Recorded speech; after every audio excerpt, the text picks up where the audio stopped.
세계 선교의 마지막은 이스라엘입니다. 예수님께서 마지막으로 명령하셨던 것이 예루살렘과 유대와 사마리아와 땅 끝까지 이르러 내 증인이 되라고 명령하셨습니다. 그 땅 끝은 바로 이스라엘입니다. 왜냐하면 지구는 둥굽니다.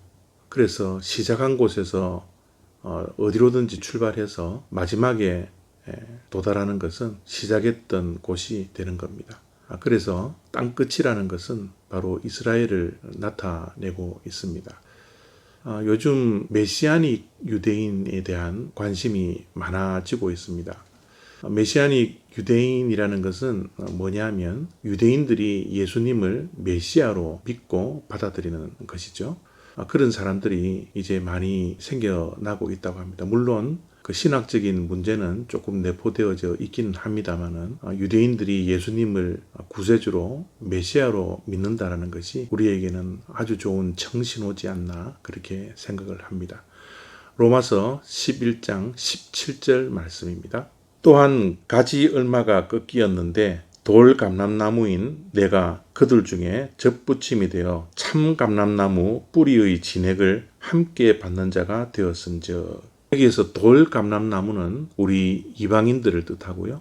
참 감람나무는 이스라엘 유대인을 뜻합니다. 유대인들이 원래는 참 감람나무였습니다. 그런데 그들이 예수 그리스도를 믿지 않았기 때문에 하나님께서 그 가지를 꺾어 버리셨죠. 그러고 나서 돌 감람나무인 우리들을 참 감람나무에 젖붙임을 했다. 그래서 우리가 참 감람나무에 붙어 있는 가지가 되었다라는 그런 말씀입니다. 여기서 우리가 중요하게 생각해야 할 것 몇 가지가 있습니다. 첫 번째는 하나님께서 가지를 꺾었지만 그 꺾은 가지를 영원히 버리지 않는다라는 겁니다. 언젠가 때가 되어서 유대인들에게 복음이 전해지고 또 그들이 다시 복음을 믿으면 하나님께서 원상태로 되돌려 주실 것이라는 것을 우리가 잊지 않아야 합니다. 그래서 로마서 11장의 말씀은 하나님께서 이스라엘을 영원토록 버리지 않았다라는 말씀을 사도 바울이 계속하고 있는 것이죠. 두 번째 우리가 기억해야 할 것은 이방인이었던 돌 감람나무인 우리들이 참 감람나무의 젖붙임을 당했는데 우리에게 필요한 것은 그 뿌리에서 나오는 진액을 먹어야 된다는 겁니다. 그 진액이라는 것이 무엇입니까? 하나님의 말씀이죠.